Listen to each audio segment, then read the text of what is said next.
Assalamualaikum warahmatullahi wabarakatuh. Perkenalkan, kami dari kelompok yang akan membawakan materi tentang spesifikasi motor sinkron. Jadi presentasi ini disusun oleh saya sendiri. Nama saya Yuda Aurika Akbar dengan akhiran NIM 118. Dan saya Fahmi Bagus Nur Caksono dengan akhiran NIM 122. Saya Muhammad Taufik Belaser dengan akhiran NIM 130.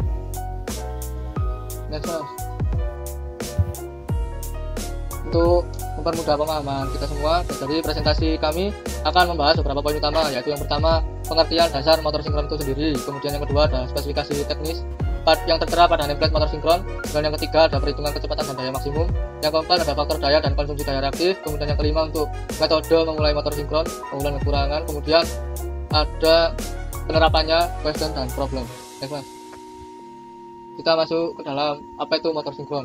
Jadi motor sinkron yaitu motor listrik arus bolak-balik yang bekerja dengan kecepatan tetap sesuai dengan frekuensi sumber daya. Tidak seperti motor induksi. Jadi motor sinkron itu tidak mengalami slip karena rotor itu diputar secara langsung oleh medan magnet yang sinkron dengan putaran medan stator.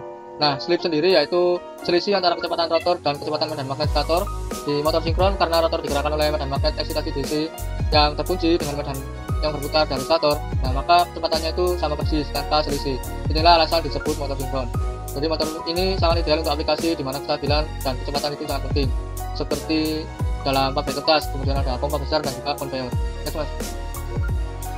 Nah, secara umum motor sinkron itu terdiri dari stator, rotor, pasokan 3 fase AC ke stator, dan juga pasokan DC ke rotor. Kita mulai dari stator dulu, yaitu bagian yang menghasilkan medan magnet berputar dari arus 3 fase.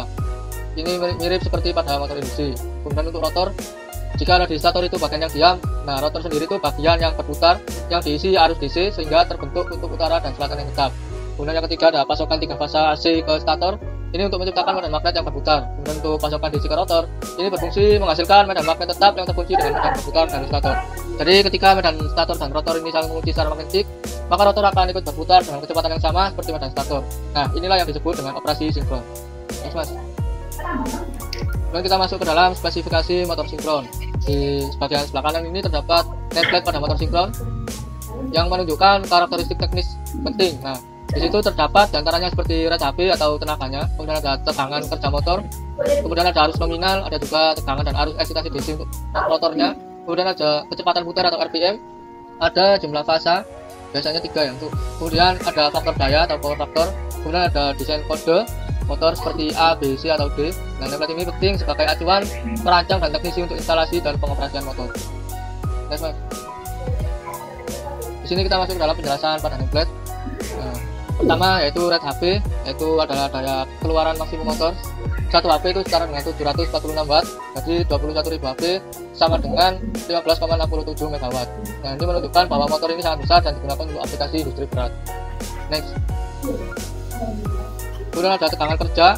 Di nameplate yang sudah kita lihat bersama tadi terdapat 6,6 kV yang berarti tegangan tinggi, seperti yang sudah dikatakan tadi bahwa ini menunjukkan motor dipakai di sistem tenaga industri yang besar. Next. Kemudian ada arus nominal, yaitu arus yang beroperasi penuh. Di nameplate tadi tertera 1404 ampere. Ini adalah arus utama dari pasokan 3 fase. Next. Kemudian ada tegangan DC yang diberikan ke rotor untuk menciptakan medan magnet. Di nameplate tadi juga tertera yaitu senilai 125 VDC. Nah, kemudian kita masuk ke dalam RPM atau kecepatan putar rotor. Karena ini motor sinkron, jadi kecepatan ini adalah konstan dan sinkron dengan frekuensi sistemnya, yaitu sesuai dengan rumus N sama dengan 120 F per P, di mana F sendiri yaitu frekuensi dan P yaitu pole atau jumlah kutub. Nah, jika kita mencari jumlah kutubnya, maka kita bagi saja yaitu dengan rumus P sama dengan 120 F per RPM. Jadi misalkan dari nameplate yang kita ketahui tadi, kita memiliki kecepatan putar rotor 1200 RPM. Berapa kutub yang digunakan, yaitu kita hitung dengan menggunakan rumus tadi. Setelah kita hitung rumus tadi, maka kita mengetahui jumlah kutubnya itu 6. Jadi jumlah kutub pada spesifikasi motor dengan kecepatan putar 1200 yaitu 6. Next, Mas. Kemudian fasa. Jadi motor ini memakai arus bolak-balik 3 fase untuk menyediakan torsi lebih halus dan efisiensi tinggi dibanding dengan motor 1 fase. Next. Ada juga power factor untuk menyediakan torsi lebih halus dan efisiensi tinggi dibanding motor 1 fase. Next, Mas. Kemudian ada desain kode. menunjukkan karakteristik torsi dan arus startnya. Berikutnya ada eksitasi karir atau arus eksitasi. Jadi arus eksitasi ini penting untuk mempertahankan sinkronisasi tadi arus DC yang diperlukan oleh sistem eksitasi rotor. Di arus ini menciptakan kutub magnet untuk berinteraksi dengan medan stator. Next. Nah, mengenai metode memulai motor sinkron dan lain sebagainya akan dijelaskan oleh teman saya. Dari memulai motor sinkron. Karena motor sinkron tidak memiliki torsi awal, diperlukan metode khusus untuk memulainya. Yang pertama, motor sinkron dilengkapi dengan kumparan kanker pipa, seperti motor induksi. Metode ini paling umum self-starting synchronous motor. Yang kedua, menggunakan brake mover eksternal untuk membawa rotor secara sinkron belum statik bergerak. Yang terakhir, menggunakan damper windu untuk membantu akselerasi kecepatan hingga mendekati sinkron.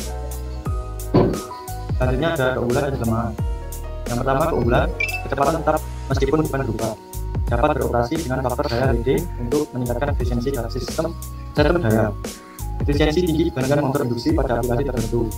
Selanjutnya ada kelemahan, tidak dapat start sendiri tanpa metode tambahan, memerlukan sistem ekalisasi tambahan untuk medan rotor.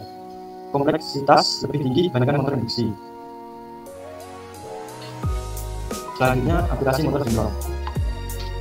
Aplikasi motor sinkron biasanya digunakan pada industri manufaktur, yaitu untuk mesin dengan ukuran tetap, pada PLTA dan PLTU sebagai motor pemutar awal generator, sistem tenaga listrik sebagai kompensator daya reaktif atau sinkronis bonded, dan selanjutnya pompa dan kompresor industri memerlukan kecepatan konstan dengan daya tinggi. Motor sinkron juga digunakan dalam sistem HVAC, heating, ventilation, dan air conditioning, terutama untuk aplikasi yang membutuhkan efisiensi tinggi kecepatan konstan. Selanjutnya ada Wesson akan dijelaskan oleh teman saya. Saya akan melanjutkan penjelasannya. Ini ada question 6.1. Apa perbedaan antara motor sinkron dan generator sinkron? Motor sinkron mengubah energi listrik menjadi energi mekanik, sedangkan generator sinkron mengubah energi mekanik menjadi energi listrik. Selanjutnya 6.2. Apa itu regulasi kecepatan, atau speed regulation pada motor sinkron? Regulasi kecepatan adalah perbedaan antara kecepatan tanpa beban dan kecepatan pada beban penuh. Dinyatakan dalam persen. Pada motor sinkron, regulasi kecepatan sama dengan 0 karena kecepatannya konstan. 6.3. Kapan motor sinkron digunakan meskipun karakteristik kecepatan konstan tidak dibutuhkan? Saat diperlukan pengaturan faktor daya atau power factor correction atau sinkronasi dengan sistem daya. 6.4. Mengapa motor sinkron tidak bisa memulai sendiri atau self start? Karena medan magnetnya tidak menghasilkan torsi awal akibat medan stator dan rotor tidak sinkron saat awal. 6.5. Teknik apa yang tersedia untuk memulai motor sinkron? Jawabannya dengan menggunakan motor bantu atau induksi, winding damper atau amortisor atau converter frekuensi. 6.6. Apa itu winding amortisor? Mengapa torsi yang dihasilkannya searah atau unidirectional saat start, sementara torsi dari medan utama berubah arah? Amortisor adalah kumparan peredam yang berfungsi seperti rotor motor induksi saat start. Karena arus induksi menghasilkan torsi satu arah, medan utama berubah arah tiap setengah siklus. Problems. Sebuah motor sinkron 4 kutub 480 volt dan 60 Hz menarik arus 50 ampere dari saluran pada faktor daya 1 dan beban penuh. Diasumsikan motor tidak memiliki kerugian. Pertanyaannya, berapa besar torsi keluaran dari motor ini? Nyatakan jawabannya dalam Newton meter dan pound feet. Motor sinkron kutub 60 Hz bekerja sama lebih daya. Kita diminta menghitung torsi keluarannya berdasarkan informasi daya inputnya yang dianggap sama dengan daya keluarannya karena tidak ada rugi-rugi. Jawabannya yang pertama kita mencari P, yaitu daya. Hitung daya output P sama dengan akar 3 kali volt kali I kali power factor. Lalu akar 3 kali 480 kali 50 kali 1 sama dengan 41,569,2 watt yang sama dengan 41,57 kilowatt. Lalu kita menghitung kecepatan sinkronnya. M sama dengan 120 kali frekuensi sama dengan jumlah kutub. N sama dengan 120 kali 60 per 4. Hasilnya 1800 rpm. Lalu kita menghitung persepsi kecepatan pada radian per detik. W sama dengan 12 pi per n kali n per 60. Lalu 12 pi kali 1800 per 60. Jawabannya 188,54 per s. Hitung torsi keluaran. T sama dengan P per W sama dengan 41,570 per 188,5. Hasilnya 220,4 Nm. lalu dikonversikan ke pound feet. 1 Nm itu sama dengan 0,73756 pound per feet. Torsinya 220 kali 4 kali 220,4 kali 0,73756, hasilnya 162,6 pound feet. Jadi torsi keluaran motor tersebut adalah 220,5 Nm atau 162,6 pound feet. Kesimpulan, motor sinkron memiliki kecepatan tetap sesuai dengan frekuensi suplai listrik. Berbeda dengan motor induksi, motor sinkron tidak dapat mengalami slip. Faktor daya dapat dikontrol dengan mengatur eksitasi medan rotor. Motor sinkron tidak dapat memulai sendiri dan memerlukan metode khusus untuk start. Dan terakhir, banyak digunakan pada aplikasi kecepatan rendah dan daya tinggi. Sumbernya ini Electric Machinery Fundamentals oleh Stephen J. Chapman. Berikut tadi video motor sinkron. Jadi berikut tadi merupakan sedikit penjelasan mengenai motor sinkron itu sendiri.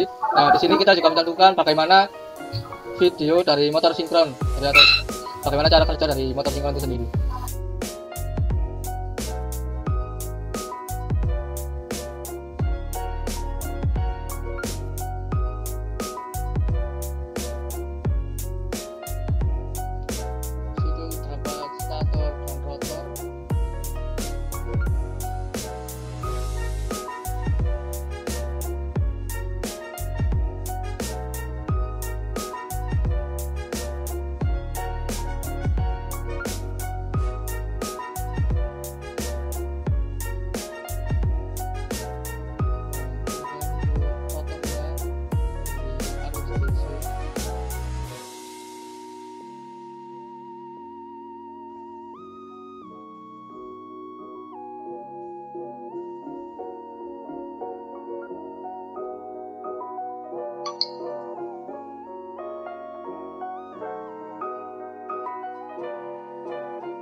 starternya yang bagian diamnya yang menghasilkan medan magnet.